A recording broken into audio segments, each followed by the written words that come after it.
So, dito tayo sa Trinoma. Titingin tayo pumunta tayo sa IKEA.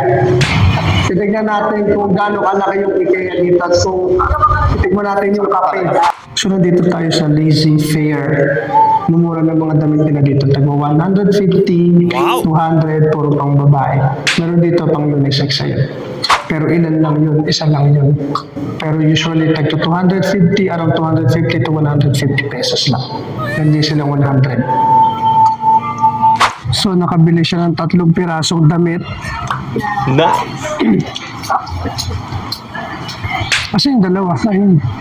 Ang Bakit wala unang namang- istasyon, Ha? Chowking. Chowking daw kasi papuntang IKEA. Tingnan ko na para break na naman tayo. Magagalit ka. Dash cam. Nagpapaliwanag lang.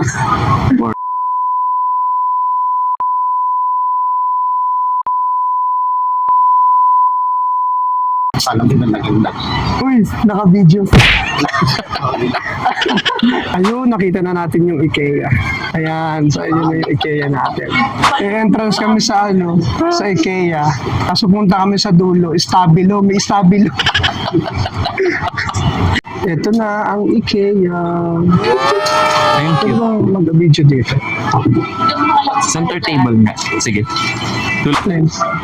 Yan. Hindi lang pusa. Oo. Higaan lang ng pusa yun. Ito lang pala yung IKEA dito.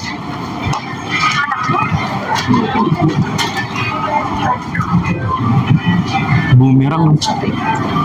99 pesos lang boomerang. Ay, ganda ng upuan. This one? Ito? Oo. Ito, High five. Kay ba to? Ha? Saan ang ilalagay dyan? Tayo magsasakot sa mga pala dali. Wala ng panty. Ba't mo yun? Kung sa ako. Pupunuin. Jewelry. Puro panty, walang Ay, jewelry. ito suklay din. Yan, dito tayo sa model kitchen ni IKEA. Walang CR? CR area? Sa bathroom. Oo. Baka doon pa. Baka meron pa dito. Ayun o. Talaga? Ang liit lang pala ng IKEA dito sa may May exit lang ba? Saan to? Trino. Trinoma. Ang liit lang Okay. ng area nila. Parang isang ganun lang. Parang hardware. Kaya- Parang is hardware. So, laki pa sa place. drugstore. Check out na to. So, lumabas na tayo ng IKEA.